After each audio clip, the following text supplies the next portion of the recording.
Ambassador साहब, south Asia के 4 मुल्कों में इलेक्शन, मालदीव में इलेक्शन हुआ, बांग्लादेश में इलेक्शन हुआ, पाकिस्तान में इलेक्शन हुआ, इंडिया में इलेक्शन।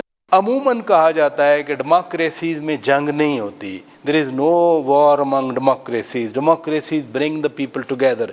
ये नया मैंडेट कम से कम 4 मुल्कों में मिला है, तो फ्रेश मैंडेट लोग डिमांड नहीं करते कि अगर यूरोप इकट्ठा बैठ सकता है, आसियान इकट्ठा बैठ सकता है, नेफ्टा वाले इकट्ठे बैठ सकते हैं, तो पाकिस्तान, इंडिया, बांग्लादेश, भूटान, नेपाल अपने अपने तनाज़ात को, अपने अपने मौक़िफ़ को सामने रखें, लेकिन जो वक्त की आवाज़ है कि इंटीग्रेशन हो, एक दूसरे के एक्सपीरियंसेस से फ़ायदा उठाया जाए, ये क्यों नहीं हो सकता? हमारे खित्ते में जब सार्क बना था तो उसमें एक अहम नुक्ता ये भी था कि जब आपस में जब इकनॉमिक इंटीग्रेशन होगी तो उससे शायद जो दूसरे मसाइल हैं उसमें भी आप हल करने में मदद मिलेगी।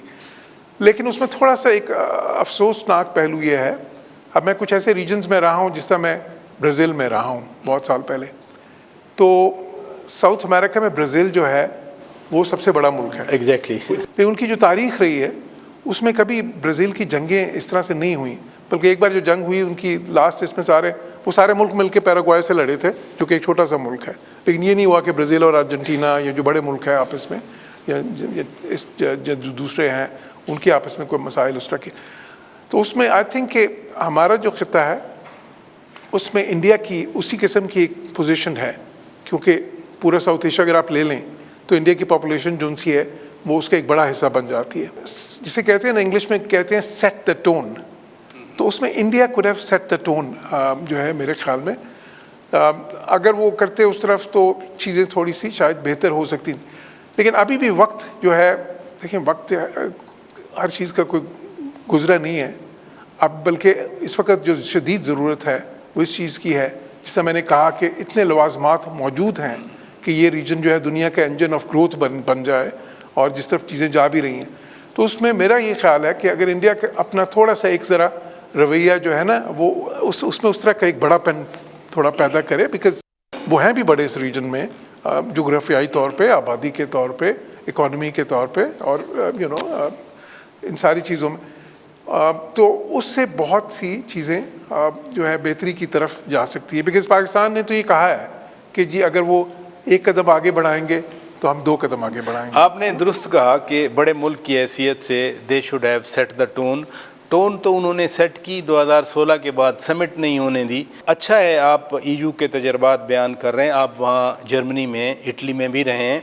अगर लोगों की पीपल सेंटर्ड पॉलिसी बनाई जाए, फोकस किया जाए, तो कम से कम फिर ये जो पॉलिटिकल कंसिडरेशन है ये थोड़ी सी बैक फुट पर रख कर पीपल्स एजेंडा तो फॉरवर्ड किया जा सकता है। जनूबी एशिया की जो इंट्रा रीजनल ट्रेड है वो 5% या उससे कम है। अब इसको अगर आप कंपेयर करें बाकी रीजन से, कहीं 25% है, कहीं 20% है, कहीं 50% है प्रॉब्ली, अगर यूरोपियन यूनियन के अंदर की बात करें तो अब उसके मुकाबले में 5% तो कुछ भी नहीं है ना। और ये एक बहुत ही अफसोसनाक अम्र है, क्योंकि देखिए पोटेंशियल आपस में ट्रेड में आपकी कितनी चीज़ें हैं, ट्रांसपोर्टेशन कॉस्ट बहुत कम हो जाता है, साथ साथ हैं बॉर्डर्स हैं, लाहौर से अमृतसर का फासला क्या है, मतलब बिल्कुल दोनों साथ साथ आ चुके। ट्रेड तो एक है, क्लाइमेट चेंज को ले लें। अब क्लाइमेट चेंज एक ऐसा इशू है कि जो ये सारा खित्ता फेस कर रहा है, बहुत ही चैलेंजिंग है, जिसमें ग्लेशियर्स मेल्ट हो रहे हैं सारे खित्ते के, वाटर के जो टेबल है वो नीचे जा रहा है, ये कंट्रीज़ जो उनसे हैं वाटर शॉर्ट हैं, वाटर स्कैर्सिटी की तरफ जा रहे हैं। अच्छा फिर उसमें जो है ना ये ज़ाहिर है कि एमिशंस का जो मसला है, डिफॉरेस्टेशन है, ये सारे अब ये ऐसे मसले नहीं हैं कि जो आप खुद से हल कर सकेंगे। बिकॉज देखिए मौसम तो एक ऐसी चीज़ है ना कि जो सारों के लिए इकट्ठा होता है, जो मौसमी तब्दीली है तो सब पे असर पड़ेगा। आप क्लाउड बर्स्ट होगा तो सब पे इफेक्ट होगा, फ्लड आएगा तो सब सबके लिए उसमें आएंगे। तो अब देखें ये तो एक ऐसा एरिया है कि जिसमें बहुत ही ज़रूरत है कि आप इसमें ताउन किया जाए। फिर इसी तरह फूड सिक्योरिटी का एक है, जो फूड सिक्योरिटी भी अगेन एक ऐसी चीज़ है कि जिसमें बहुत ही ज़्यादा और ये सारे मुल्क जो उनसे हैं इनको मसाइल रहे हैं इन द पास, फिर इनमें ग्रीन रेवोल्यूशंस आए, बहुत बेहतरी आई, लेकिन अभी तक अगर फूड सिक्योरिटी करनी है तो उसमें भी गुंजाइश बहुत ज़्यादा है।